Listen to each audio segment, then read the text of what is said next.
This podcast is for entertainment purposes only. The following will contain strong language, adult themes, and of course, Mara. Welcome to Season 6.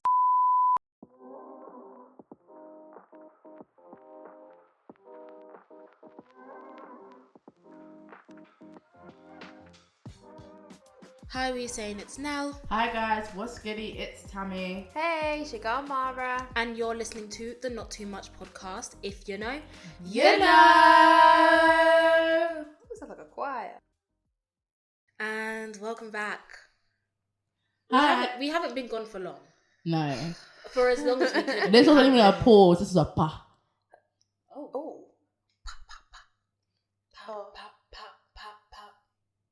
Hey, baddie. Tinashe. Oh. That's a shame. You lost me. If you know, you know. Anyways. Why did you look so disappointed? You were like, No, you looked at she me. knows. She knows. I just want to start off with thanking Beyonce, because without her, we wouldn't be able to do this today. Oh gosh, get out of there. Mm-hmm. Okay, but let's really just get started with today's episode. Period. Ooh. We are a trio of people who love the arts. We love the arts. We love our music. We love our film. We love our books.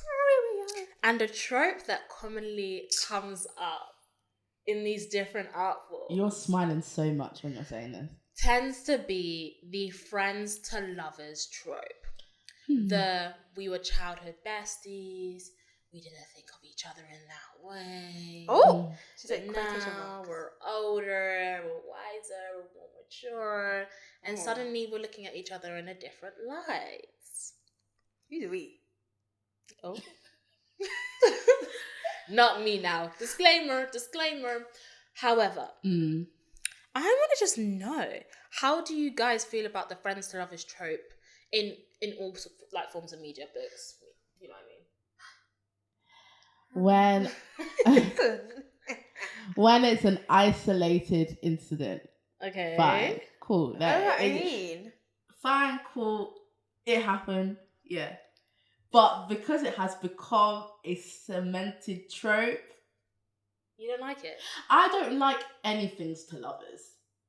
I don't like that trope in its entirety. You don't like enemies to lovers, like that? I about really don't like strangers? enemies to lovers. Oh, I jump off that hold shit. on. No, I Hold jump off on. that shit. I'ma drown in that shit. Yeah. No. Yeah. I'm sorry, because especially when you're getting into when you're seeing the makeup of some of these enemies and the things that you guys have actually endured. Wait. No, Not bullies. We're not talking bullies No, to but lovers. okay, That's then different. some of them are, I would believe then, under the guise of enemies to lovers when it's actually bullies to lovers. So you don't like bullies to lovers? But I Yeah, feel because like... I feel like you're like a good enemies to lover, especially Especially you. you. What? Misinformation. But back to friends to lovers. So it's, you don't mind if it's just purely in isolation? Or? I think the thing is, I don't necessarily have like the strongest feelings on the idea of like friends to lovers, but I don't know what it is as a trope. I don't know, because it just feels as though it's this like long game aspect of, okay, you have that boundary of where you exist as friends, but you were really wanting to get to that space where you were lovers. Disingenuous. Okay, you? I'm not feeling it. You know what? No, actually, I was gonna say I don't mind it in different forms of media, because that's just like mainly fiction. It's a bit Mainly An fake. emphasis on media. Do you know what I mean? So I don't really care. So I'm just like, oh, this is like so fun. But when you translate that into real life, Okay, we'll get there. side eye. So in forms of media, you're like, okay, do your thing. I think it's boring. That's why I don't like it. What, friends to lovers? Yeah, I would agree. That's why I'm like, oh, really? What, because there's Do you already think for the affection plot, there, man? like... It's hard to build tension when it's friends You're to already lovers. friends, like you're gonna. Like, It's what- boring. No, but let's be so for real. It's actually boring. That's why I don't like it. You guys know enough about each other If there's you're actually nothing friends. to explore. Do you know what I mean? There's nothing Yeah. really to explore in terms of getting to know one another, unless it's in a really different environment. That they're like friends to lovers. They have to be put in some of the craziest scenarios because these men have known each other for at least a solid amount of time. That's my thing. The only thing that's changing, you're putting lips together. Okay. That's it's true. But I do agree with Mara. I think the turning point for me is if it's fictionalized, it's okay, it's cute. I think, okay, I was mixing up my words at the start, but that's kind of what I mean. Like, if it's in that space, when it exists in that space, I'm okay with it. Yeah, when but when it's being replicated. Even in those spaces, I won't actually seek it out because that's what I think is boring in both real life and. Okay, so let's talk real life. How do you feel about the What friends about to hold lovers? on? Darling. What do you feel? I said it. It's boring to me. There's no tension. So you don't like it, or In both spaces? You're neutral, but it's boring. What's your opinion? I'm neutral. Like, for example, nah. She thought about it and then... Nah. I didn't necessarily... If I saw it on a bookshelf, like I read a blurb and it was talking about friends to lovers, I'm probably going to skip over it. Like, what was that book that Emily Henry wrote? I knew he was going to say Emily Henry. The one with the girl that don't wash. Wait, what? She don't be washing and she's dirty. Oh yeah, her whole thing that she's really... Her whole thing, she's like a dirty girl and he tries to make her clean. Something like that. What? No. That's misinformation. Wait, What? not dirty like sexual. Wait. Stop. No, I wasn't confused in that aspect, but... Stop. Anyways. Okay. There's an Emily Henry book, People Will Meet on Vacation, which is friends to lovers. I just think it was really boring. People don't like it. Are you okay with it when it's not the most dominating aspect of the narrative of the book? Like, it's just like it's something that's actually just evolving. Well, like in the background. Yeah. In the background romance. Well, then it's not a romance book. Well, actually. No, it's not. It's a combo. It's just a mixed genre. It's just literally fiction. But what about when, they were friends. They haven't been friends for like 10 years. I like that. I do like that. And you know where... It cannot be a functional friendship. Not functional friends to lovers. In fact, I was actually listening to the audiobook this morning. 7 Days in I June caught her by again. Tia my Williams. gosh, yeah. That is the perfect example of two people that were just... They weren't friends though. They were lovers. But they were lovers and then they're back for 7 days in June. Oh. Second chance romance. Okay. if You they like were those friends moments of before. like being able to reunite and then going from there. In books, yeah. The distinction between... Because let's talk about real life though. Real life, Yeah, how do you yeah. feel about the friends to lovers trope? I'm not comfortable with it. Wait, for you personally or to see it in other people? I'm not comfortable with it personally. I'm not comfortable with watching it unfold. Realistically, my business is my business. But Fairs. I don't know. In my head, the way I think about it is, and this is quite a limited view, but almost what makes you believe that you have to, if we're going with the long game kind of idea, that you have to wait to get to that space. Not everyone, because I know people might come for us. So let me put out a little Wait, what? disclaimer. Not everyone who were friends and then they became lovers were seeking out that lover thing as an end goal. Not everyone was plotting.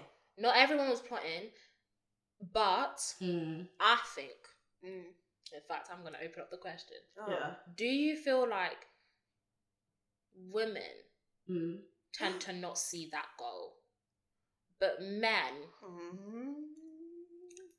do? Because the way, if I'm going to be frank, the way that I have encountered this idea of the long game and the friends to, lovers or whatever it is to kind of romantic relationship pipeline is, I can't lie, through this lens of being manipulated and waiting for that person to start to see you as a viable option. And it does tend, if I'm going to be honest, it does tend to be the men behind that. I have not encountered a perspective outside of that, but that's just my truth of what I've encountered. Is this because Is this because we've all discussed this before, that we believe men are more willing to settle than women? Yeah. Well, if a woman sees someone as their friend, surely that's just their friend. If a guy's friend sold, then yikes. Do you know what it is? For me personally, Yeah. I feel like socially, men are primed to sexualize women anyways. And so a lot of men will not even give women that they find unattractive any time of day. So their friends tend to be, not all men, because I don't want all the, no men. I don't want you man coming in here. But I feel like for the most part, they're socially primed to surround themselves with women that they find attractive.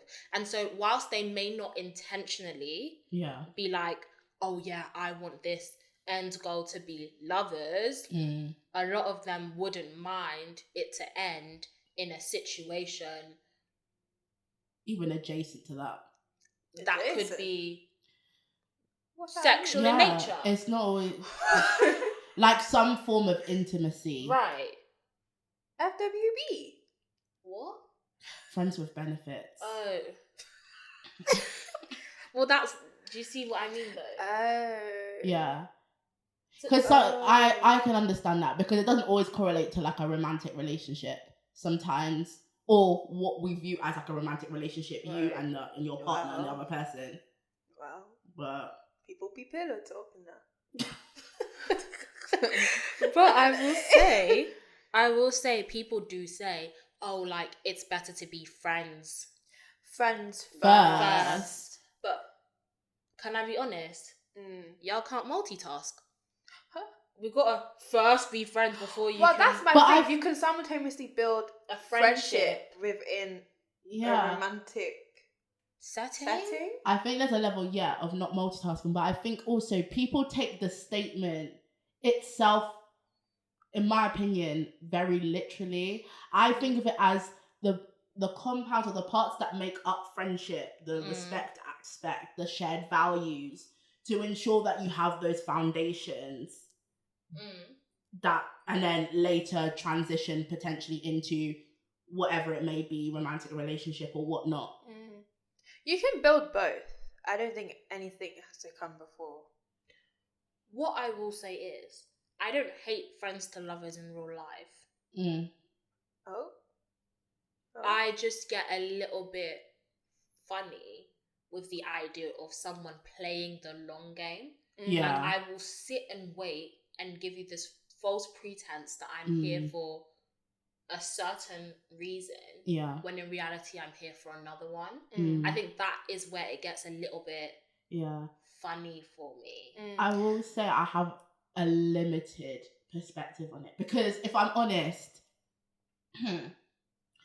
the friends to lovers real life examples that I've been privy to, they've either already like originated from like when you were young, like this whole kind of like high school or secondary school like friendship circle, and then you know the way that school and dating can be, it just kind of quickly evolves in that sense.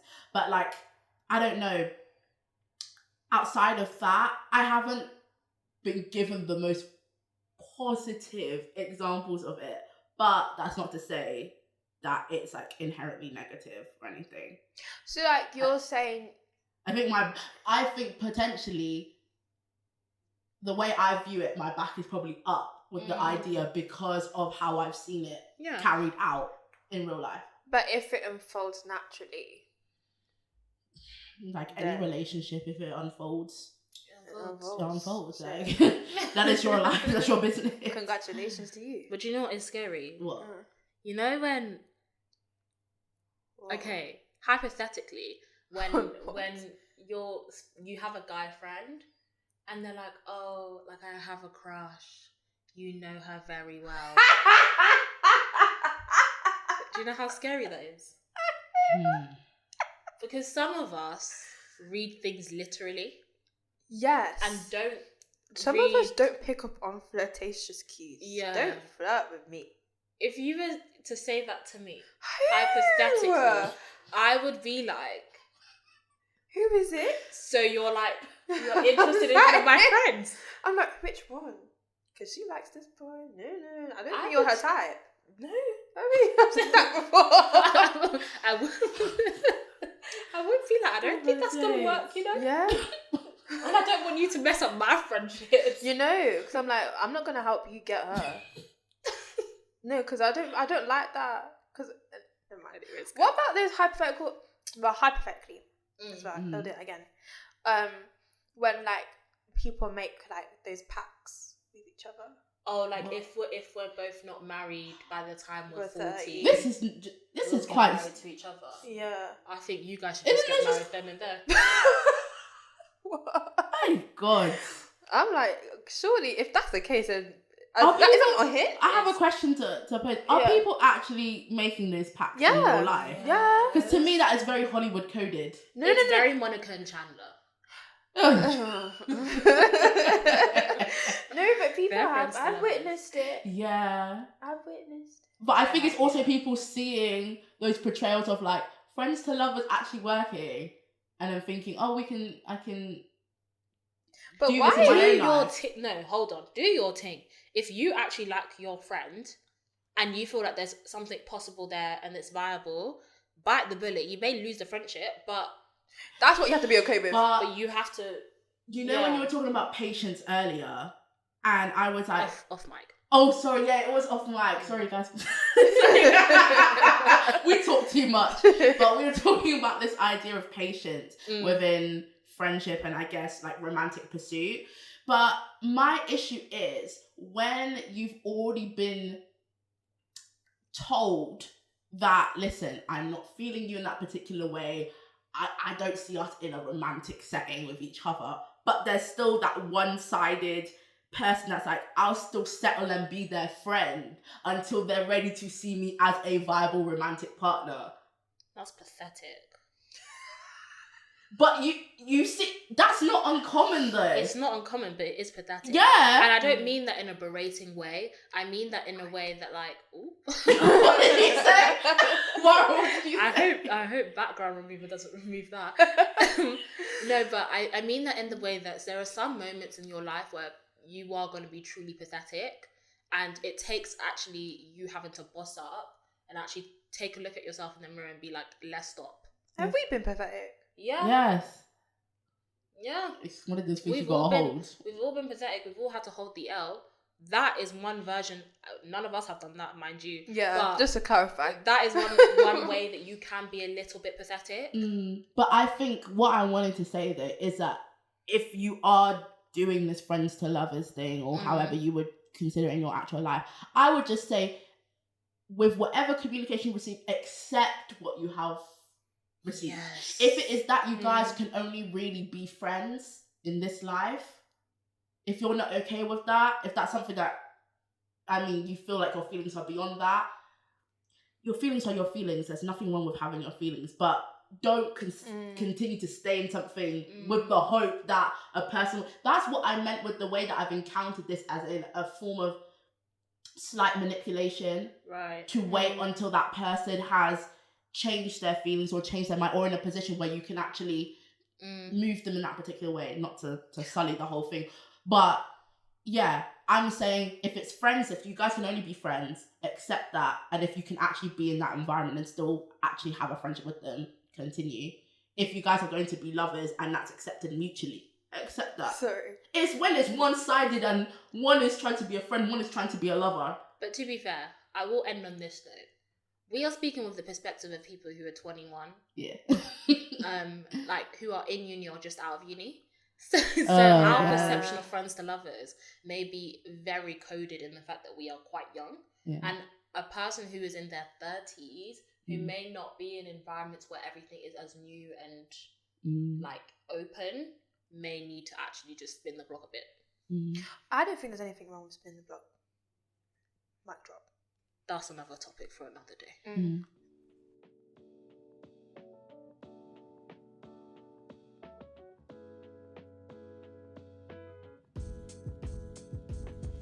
Okay, people, welcome to the first promo break of this season. It is season 6, 6 seasons worth of this. You guys already know the drill. At the NTM Pod on Instagram and at the NTM Podcast on TikTok. Make sure to give us a 5-star review or whatever you feel called to do on Apple Podcasts and Spotify, and show the love in whatever way you feel possible on our social medias and by listening to our episodes. Share, like, do all of the good things. Okay. I'm gone.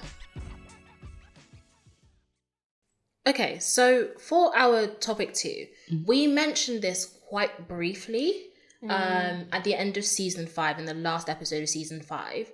And I think it'd be really cool to just expand on this a little bit more. I think with social media, we rightfully have been given a lot more information and advice about cutting people off when they are no longer beneficial, or they're just taking a lot of life out of you. Friends, family, romantic relationships, the whole kerfuffle, the whole kaboom. But it does beg the question, are we cutting off people too quickly?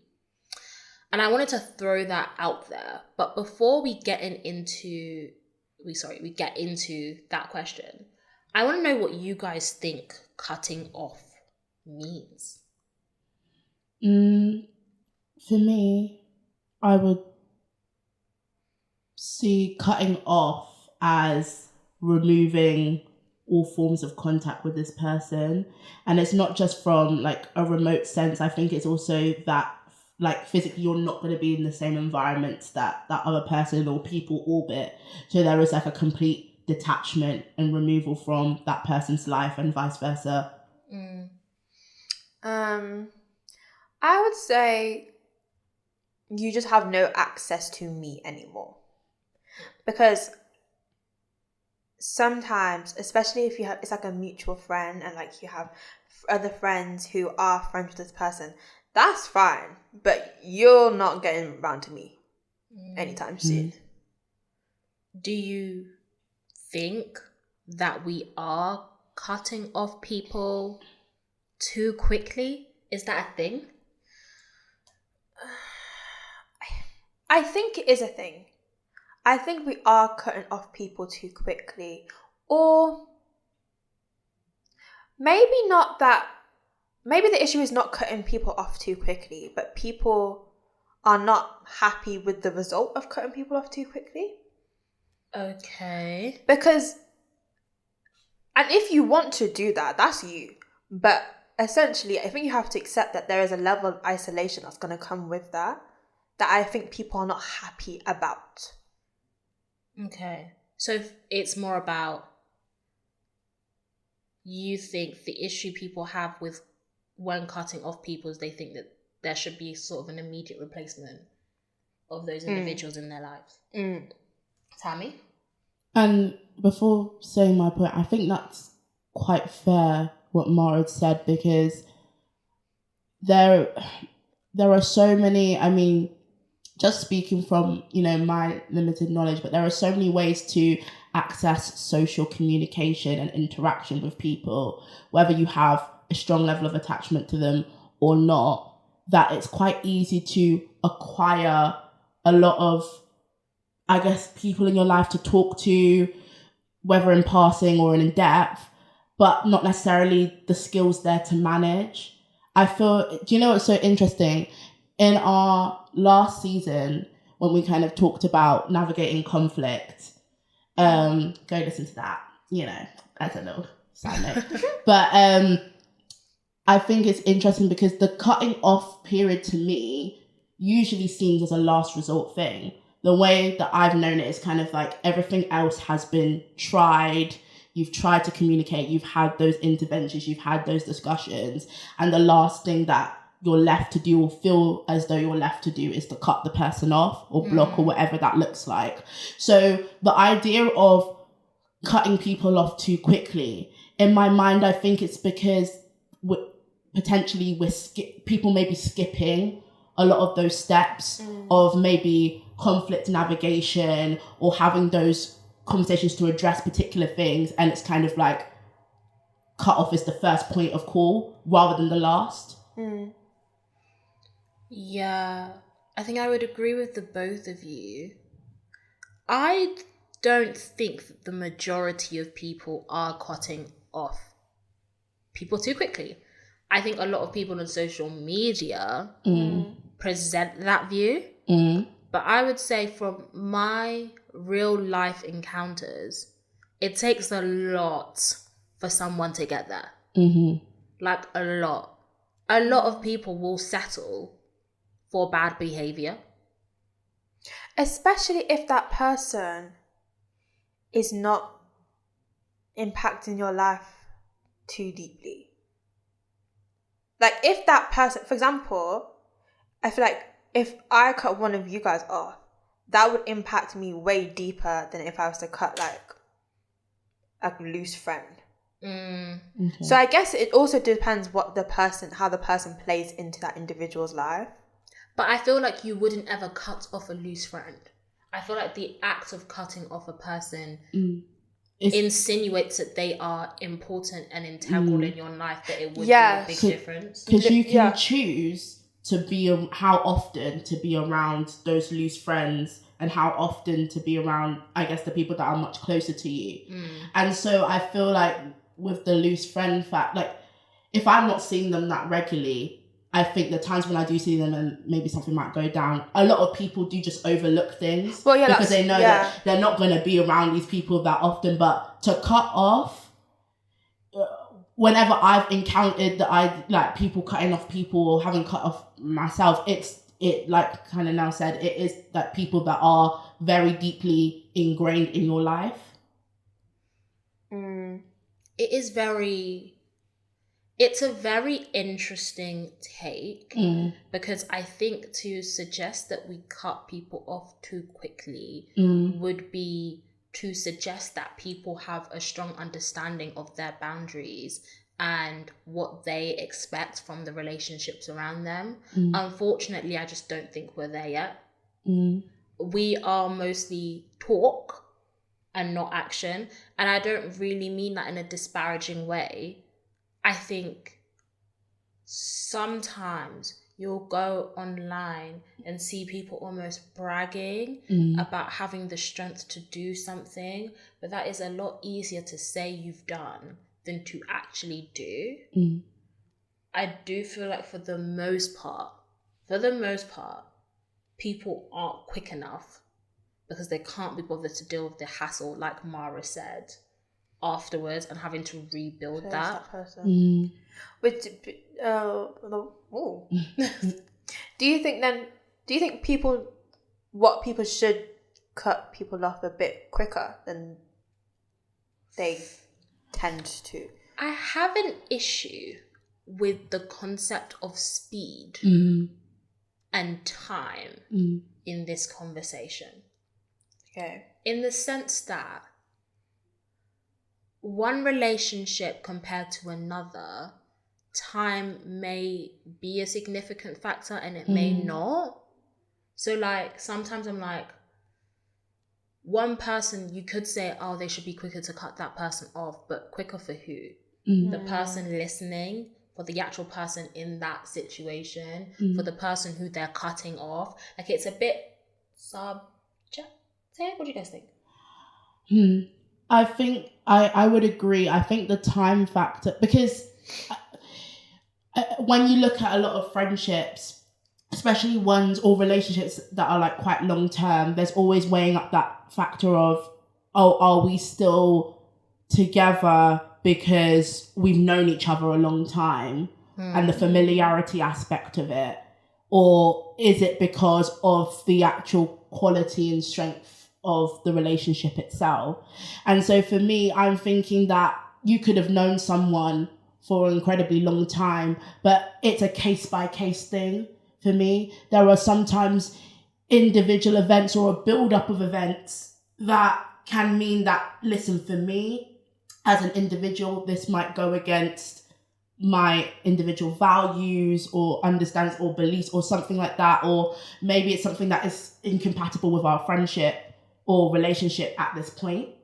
And it almost displaces this aspect of time and how long you've known somebody, or even how quickly, going back to what you asked, like I should have cut them off or should wait to cut them off and see. So I do think for me, in some ways, like it's more of a case-by-case thing. But time can still play a factor in it, but I just don't think it's the most dominating aspect, but also it depends individual to individual. Like your own relationships with people are not one and the same. Yeah, because I feel like sometimes the longer you've had a friendship, the less likely. I think there is this whole people are scared about the aftermath. And so the longer someone's been in somebody's life, the less likely they are to kind of do anything about it. Not that anything has to be done per se.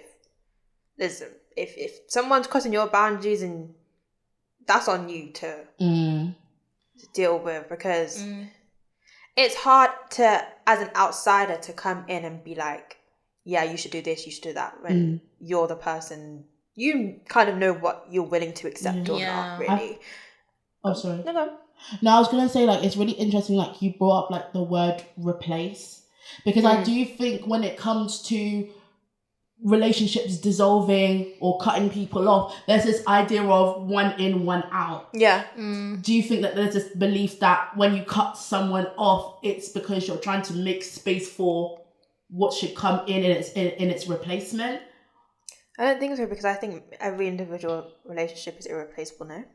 Do you feel like people feel like there's a need to replace when there's like a lack of space? They can't. I do feel like people feel that there's a need to replace, which is fair, I think, because if cutting someone off is hard, like you're gonna have a lack of that person in your life. And I think what people's immediate reaction is to do is to just fill it and like stuff it. But I feel, as we've said earlier, cutting someone off normally means that they're an important person in your life. I feel like there are some relationships, personally for me, that I know are irreplaceable, and so I would just have to sit and hold that. I would say it depends where you are in life. It really depends on your mindset and what drove you to cut that individual off. Because sometimes you can start off with the mindset of I want to replace that person, but then it's like I want to replace the feeling. I want to replace the idea, that gap, like replace what?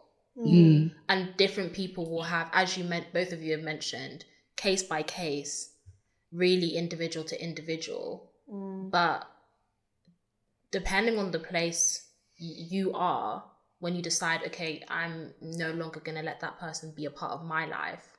And I think the active being you and not anyone else. Yeah, I mean, sometimes people need to go through that delusional phase of I just want to replace that person. Yeah. I have one question. Sorry, it's on my mind. Because you mentioned earlier that there's a difference in the portrayal of how we see cutting off on social media versus how it actually plays out in real life. And this kind of idea of people potentially like on social media like bragging about cutting people off and stuff like that. Do you feel like the way the actual like premise and the reason for like cutting people off, even though it's evolved, do you think it's lost its meaning slightly? Because it seems to me oriented now, at least in the social, I want to preface this by saying that in the social media space, like as a thing of self-worth, an act of self-worth, choosing yourself. But do you think that's all cutting off is actually there for? No. I think you can act to bolster your self-worth whilst also keeping in mind the other individual. And this really depends on what the other person has done. Because sometimes cutting someone off is really just a thing of like, oh, we're really not in the same place. Where our values aren't as aligned anymore. We've grown up, we've matured, cut it off. Or this person could have done absolutely heinous stuff to you. Yeah. But if it's someone that you do care about, I do think that a part of the cutting off process, whether small or large, is considering what it will do to them, how it could hopefully help them. And I think if you have that compassion in your heart, which you don't need to, you can be angry, you can be bitter and spiteful, or you can be a bit more compassionate. Really depends on the situation. But if you do have that compassion in your heart, you're hoping that that cutting off process will also help that person grow and help them come into contact with the people that will be a part of their tribe, even if they can't be part of yours. It's difficult. It's hard. Yeah. I think cutting off is, well, the portrayal on social media. It seems to be very coded. Like, yes, self-preservation, but also I think there is a level of, like, in some cases, spite beneath it. But I don't know. I feel like some relationships are just, you just grow apart and don't talk anymore. But I wouldn't actually say that's cutting off.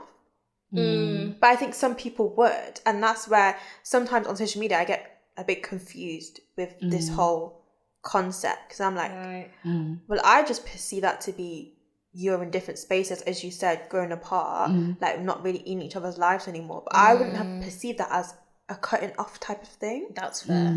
I would agree. I don't know. So that's why I get a bit confused about the definition sometimes. And because it's so subjective, I feel like that the whole kind of like self-help movement of it doesn't make sense. Because I'm just kind of like, how are we making this an objective like thing to do for yourself? Or for yourself, you need to cut X, Y, Z off. I'm kind of like, do you think there's harm in it being too objective? Because even with the cut-off itself, like the way I used to perceive it was that it was quite finite. That's like the last kind of point of call with that person, that there's no access. But then I've encountered perspectives where people are like, yeah, we cut each other off at that point, but then we later rekindled or came back into each other's lives. I don't know, but then I wouldn't say that's, because to me, cutting off is very, it's cut off, it's gone. Like, so you've cut something off, it's not being reattached. Do you know what I mean? So I feel like it's really rare to, the definition I think of cutting someone off is really rare for people to do that. I think there's only one person in my life ever that I've done that to. I would say when someone is cut off, they are forever cut off in that stage of life that you are in. But we cannot predict what future versions of us spin the block and iteration. I'm back in another season to spin the block. But I do have another question, a final question. Please. Oh, do the parameters of cutting someone off change when it comes to the different types of relationships? So familial, yes, friendships, and then romantic. Yeah, because Mara, I think you touched on this earlier. I think when there are mutual connections between you and that person, the cutoff is, how would I put this into words right now? It's almost beyond you. Because realistically, whilst you have practiced those boundaries, that you've siphoned that access between you and that person, there is still different access points through other mutuals that you have. I think the toughest one I probably see is probably familial cut-offs. Because depending on the setup and how active the family are in interacting and doing things, you probably can make those choices to say, I'm not going to be around if that person's going to be there and stuff like that. But I can see how that one is particularly difficult because of especially the way that we are like socialized to think about family and all these kind of things that come with celebrating time and space with family. But with romance, some would say it's easy to like, okay, practice, okay, you've cut off between you and your partner. But I do think, interestingly, with our first topic about the friends to lovers, if you have mutual friends and stuff like that, for me, it becomes difficult because I feel like your connections overflow beyond just you and that other person. So it's hard to actually do that and it be done and never have to hear of that person again. Well, yeah, I do think it differs. And I think then the terminology also changes because I've seen that if we're talking about like a familial cutting off, most people will say they've gone no contact. Or they're estranged. Well, I think the government term is you're estranged. Yeah, from their family. But if it's a friendship, no one really says that. Depends. And also, doesn't it Oh, it's depend on less your life likely. stage? Huh? Yeah. Because I think, okay, say... the thing is, like, obviously, we're 21.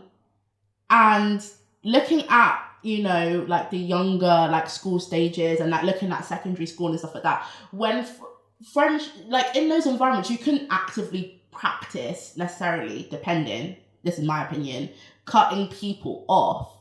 Because you would consistently frequent those same environments as they were in. And there was just no way to have that distance. But now being an adult, if I've cut someone off, I feel like I have a lot more choice over the spaces that I can frequent and not necessarily run into that person or have no contact between them. Yeah. Well, I mean... We could go on and on and on. You know, I had so many more questions, but it's just gonna have to... on and on. Part 2. Because I have to cut this off real quick. No, I can't. Okay, people, I've been Nelle. I've been Tammie. And I've been Mara. And you've been listening to the Not Too Much podcast. If you didn't... What was it again? If you didn't know before. If you didn't know before, you know now! Perfect.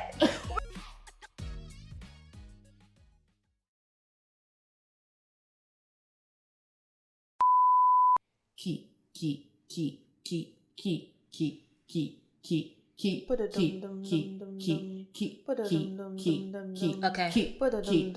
Back. Are you cutting people off? Are you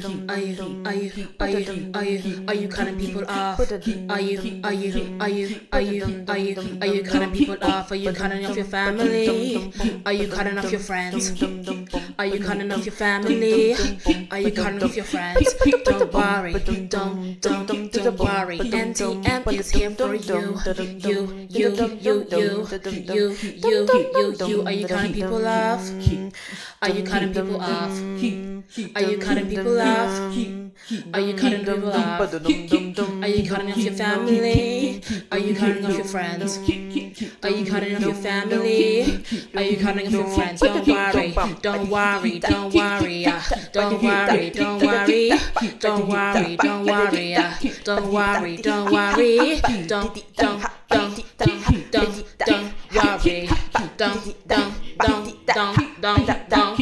worry, don't worry, don't worry, don't worry, don't worry, don't worry, don't worry. NTM is here for you. NTM is here for you. NTM is here for you. NTM is here for you.